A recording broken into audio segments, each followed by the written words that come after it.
चलिए आज हम ये देखते हैं कि वर्ल्ड हंगर इंडेक्स आया है, उसमें इंडिया का क्या रैंक है, इसे कौन जारी करता है और इससे रिलेटेड जो भी जानकारी है उसे हम लेते हैं। सबसे पहले हम देखते हैं कि ये ग्लोबल हंगर इंडेक्स है क्या। ठीक है, तो ये किसी भी देश में कितने लोग भूखे हैं, ठीक है, इस आधार पे बहुत सारे देशों को रैंकिंग दी जाती है। तो 2022 में टोटल 121 देश भाग लिए थे, या फिर 121 देशों को लिया गया था, जिसमें से इंडिया का रैंक 107वां है, जो बहुत ही ख़राब रैंक है। ठीक है, इसके बारे में और कुछ जानते हैं। सबसे पहले ये देखते हैं कि ग्लोबल हंगर इंडेक्स जारी कौन करता है। तो आप ये नाम इम्पोर्टेंट है, इसको याद रखें। वेल्थ हंगर ही लाइफ, वेल्थ हंगर ही लाइफ, ये थोड़ा हिंदी में करके रखें ताकि याद होने में हो। और कंसर्न्ड वर्ल्ड वाइड नाम की दो संस्था है जो दोनों मिल करके क्या करती है, ग्लोबल हंगर इंडेक्स जारी करती है। ठीक है, जो वेल्थ हंगर ही लाइफ है वो जर्मनी की एक एनजीओ है, जबकि कंसर्न वर्ल्ड वाइड है वो आयरलैंड की एक एनजीओ है। ठीक है, इसमें क्या हुआ है, समस्या क्या आया है, या फिर किस बात को लेकर के इंडिया की गवर्नमेंट इस रिपोर्ट को मिसलीडिंग मानती है, या इस रिपोर्ट का जो भी आउटकम आया है, जिस आधार पे इंडिया को 107वां रैंक दिया गया है, उस क्यों गवर्नमेंट इसको नहीं मान रही है। देखें क्या क्या हो सकता है। गवर्नमेंट का सीधा कहना है कि ये जो रिपोर्ट है वो पूरी तरह से मिसलीडिंग है, इसमें सही तथ्य नहीं दिए गए हैं और एक तरह से इंडिया के छवि को धूमिल करने का प्रयास किया जा रहा है। ठीक है, तो आप देखें ऐसा क्यों इंडिया कहा है। ठीक ना, सबसे पहले देखें कि हंगर होता क्या है। ठीक है, हंगर का मीन्स अभी तक हम जानते थे, हंगर मीन्स होता है भूख।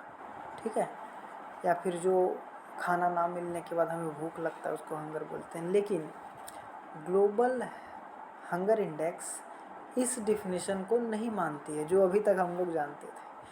इसका कहना है कि भूख का मतलब ये नहीं होता कि खाना ना मिलना या फिर खाना मिल जाना। ऐसा खाना मिलना चाहिए जो उचित हो, जिसमें पोषक तत्व हो, तभी उसको हम भूख के मतलब वो आदमी भूखा है या नहीं ये काउंट करेंगे। अगर कोई आदमी को सिर्फ भोजन मिल रहा है लेकिन उसमें कोई पोषक तत्व नहीं है तो उसको भूखा ही माना जाएगा। ठीक है, क्योंकि उससे क्या होता है, एक तरह का आगे चलकर उस व्यक्ति को बहुत सारी मेडिकल प्रॉब्लम आती है, हेल्थ इशू आती है।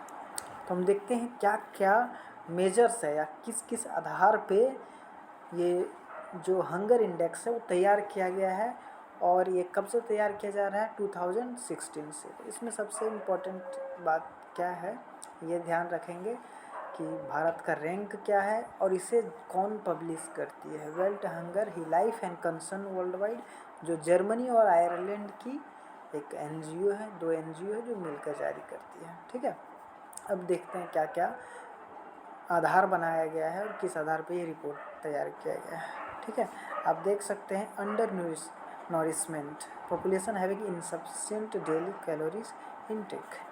देखिए, हम खाना खा रहे हैं लेकिन अगर कैलोरी हम पर डे जो रिक्वायर्ड है या स्टैंडर्ड है या फिर जितना एवरेज लोगों को लेना चाहिए, अगर वो नहीं ले रहे हैं तो भी एक तरह से हम हंगर ही माने जाएंगे इस रिपोर्ट के आधार पे। ठीक है, तो एक स्वस्थ एडल्ट मेल को 2500 कैलोरी चाहिए पर डे, जबकि एक वुमन को, एक औरत को 2000 कैलोरी चाहिए। ठीक है, अगर वो नहीं मिलता है तो वो क्या है, तो वो एक तरह का हंगर माना जाएगा, भूखा हुआ इंसान माना जाएगा। ठीक है, दूसरा क्या है, जब 0 से 5 साल के बच्चे जो हैं उनमें जिस हिसाब से उनका लंबाई है उस हिसाब से अगर जिस हिसाब से एज है उस हिसाब से लंबाई नहीं है, तो उस हिसाब से वो उसको मानेंगे कि वो अच्छे से भोजन नहीं ले पा रहा है, या फिर जितना न्यूट्रिशन चाहिए वो लंबे समय से उसको नहीं मिल रहा है, जिस वजह से उसके पूरे शरीर का विकास नहीं हो पाया है। ठीक है, 2 आधार माना गया। तीसरा आधार है कि जो भी 0 से 5 वर्ष की जनसंख्या है, मीन्स जो भी 5 साल के नीचे के बच्चे हैं, उनका हाइट उनके एज के हिसाब से कम है।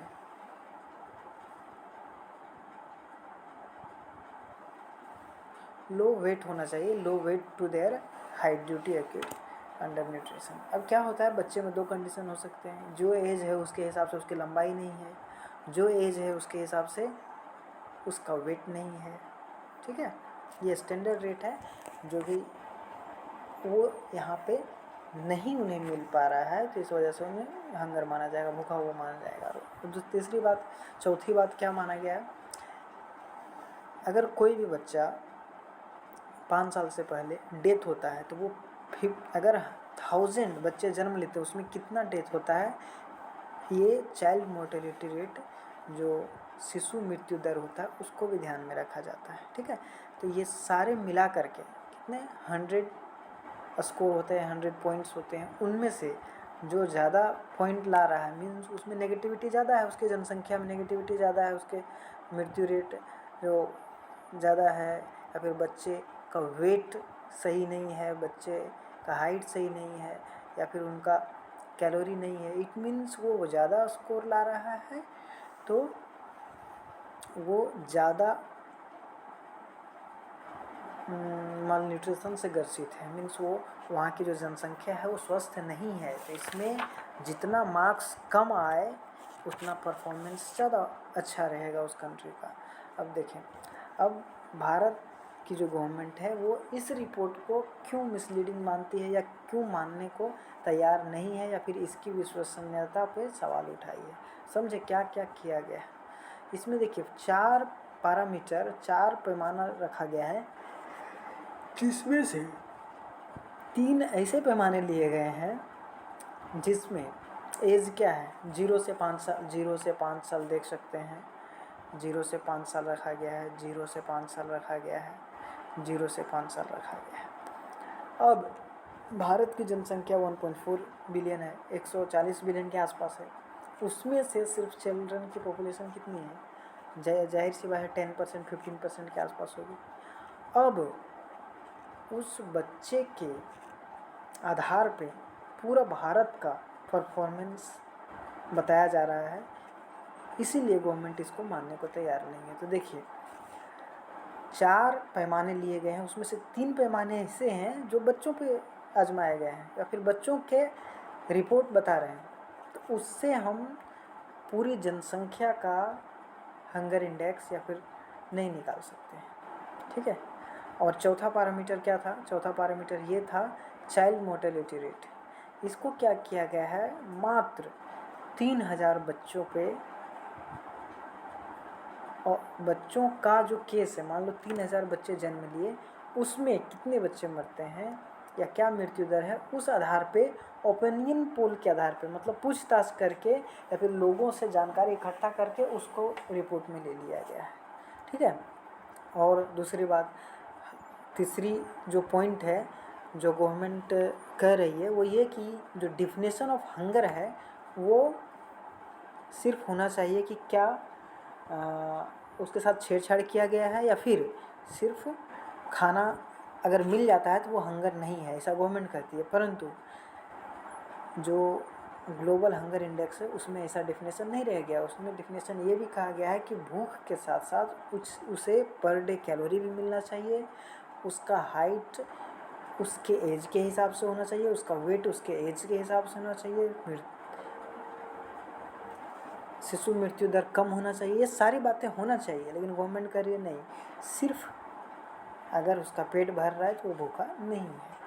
ठीक है, गवर्नमेंट का ये भी कहना है कि पेंडेमिक के कारण पूरी तरह से स्वास्थ्य जो व्यवस्था थी वो चरमरा गई है। और दूसरी बात, 80 करोड़ भारतीयों को अभी भी 5 kg अनाज एक्स्ट्रा दिया गया, जो उन्हें राशन दिया जाता था उसके अलावा दी गई है। ठीक है, ये सब बातें गवर्नमेंट का तथ्य है। इसमें से दो कुछ बातें सही भी है, जो जैसे 3 नंबर डिफिनेशन है, जैसे सिर्फ भूख का मतलब पेट भरना, ये उचित नहीं है।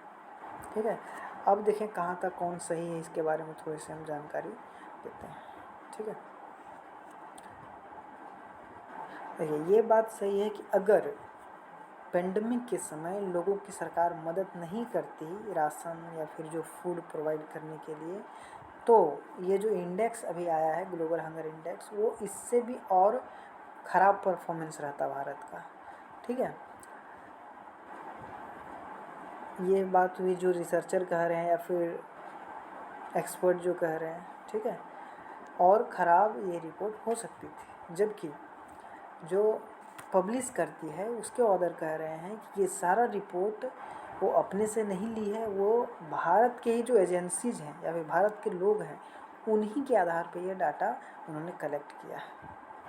ठीक है, लेकिन सबसे इम्पोर्टेंट बात ध्यान देने वाली ये है कि हम जो रिपोर्ट लिए हैं, हम जो डाटा लिए हैं वो सिर्फ चिल्ड्रेन का लिए हैं, मैक्सिमम 4 में से 3 पॉइंट चिल्ड्रेन का लिया गया है, और उसके आधार पर होल पॉपुलेशन का हम जो भी सिचुएशन है या फिर जो भी हंगर का इंडेक्स है वो तय नहीं कर सकते। लेकिन एक बात ये भी मानने लायक है कि अगर कोई बच्चा बचपन में कुपोषित है तो बहुत कम चांस ये होता है कि वो युवा अवस्था में कुपोषित ना हो या फिर युवा अवस्था में वो अच्छा भला हो जाए। ठीक है, ये भी बात ध्यान रखते हैं। अब ऐसी बात नहीं है गवर्नमेंट कुछ भी नहीं कर रही है, बहुत सारे स्कीम हैं जो लोगों को शिक्षा के साथ साथ रेगुलर बेसिस पे दिए जा रहे हैं ताकि लोग भूखे ना रहें और सबका पेट भर सके। ठीक है, देखिए मिड डे मील, जैसे सरकारी स्कूल में, गवर्नमेंट स्कूल में मिड डे मील दिया जाता है। ठीक है, पोषण 2.0, बच्चा जब पेट में होता है, गर्भ में होता है, तो उसी समय उनकी माँ का अच्छे से ख्याल रखा जाता है ताकि वहाँ पे उसी समय से उन्हें न्यूट्रिएंट मिल सके। ठीक है, और एक पब्लिक डिस्ट्रीब्यूशन सिस्टम है जिसके द्वारा वर्ल्ड का सबसे बड़ा पीडीएस सिस्टम भारत में है, जहाँ पे लोगों को राशन दिया जाता है। ठीक है, लेकिन एक बात सबसे इम्पोर्टेंट ये है, ठीक है, कि गवर्नमेंट को सिर्फ फूड देने का विचार नहीं करना चाहिए, इसके साथ साथ इसमें न्यूट्रिएंट भी देना चाहिए। गवर्नमेंट इसमें प्रयास भी कर रही है मिड डे मील में या फिर पोषण 2.0 में 2.0 में गवर्नमेंट क्या करती है, कुछ न्यूट्रिएंट फूड या फिर प्रोटीन जैसे अंडा हो गया, दूध हो गया या फिर दाल हो गया, ये दिया जाता है, पर या तो करप्शन के कारण नहीं मिल पाता है या फिर कहीं कहीं गवर्नमेंट नहीं देती है, और कहीं जहाँ देती है वहाँ पे करप्शन की वजह से सही लोगों तक पहुँच नहीं पाता है। गवर्नमेंट को क्या करना चाहिए, अब जो भी ये सीन हुआ है उससे गवर्नमेंट को क्या करना चाहिए, सबसे पहले खुद का एक डिटेल रिपोर्ट होना चाहिए। खुद का मीन्स क्या हम जो फूड प्रोवाइड कर रहे हैं उससे बच्चे के हेल्थ में क्या इम्प्रूवमेंट आ रहा है या फिर क्या दिक्कत हो रहा है, ताकि कौन से प्रोटीन है, कार्बोहाइड्रेट है, क्या दिया जाए ताकि उसके सुधार हो सके, उसके स्वास्थ्य में सुधार हो सके।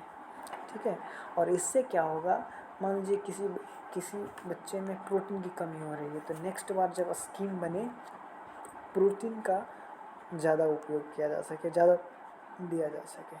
Thank you. अब इसमें सबसे इम्पोर्टेंट क्या है ये चीज़ ध्यान रखें, सबसे पहले इंडिया का रैंक क्या आया था। ठीक है, ये चीज़ ध्यान देना है, और दूसरी बात इसको पब्लिश कौन करती है। ठीक है, ये ध्यान देना है। ठीक है, तो इसमें 107 था, 121 कंट्रीज़ का रिपोर्ट आया था, लेकिन टोटल 136 कंट्रीज़ भाग लिए थे, परंतु 15 कंट्रीज़ ऐसे हैं जिसके गवर्नमेंट ने इस एनजीओ को, world hunger he life and concern world wide को, अपना रिपोर्ट नहीं दिया, जिस वजह से 121 देशों का ही रिपोर्ट जारी हो सका, जिसमें से इंडिया 107वां रैंक आया। ठीक है, और इसमें क्या इम्पोर्टेंट है, अब मिड डे मील के बारे में पढ़ लेंगे। ये रिपोर्ट कब से जारी हो रहा है, 2006 से जारी हो रहा है, ठीक है। हाँ, बस यही चीज़ इम्पोर्टेंट है। और थोड़ा एक बार अगर आप पढ़ना चाहते तो ये ब्लॉग पढ़ सकते हैं, डिस्क्रिप्शन में इसका लिंक दे देंगे। Thank you.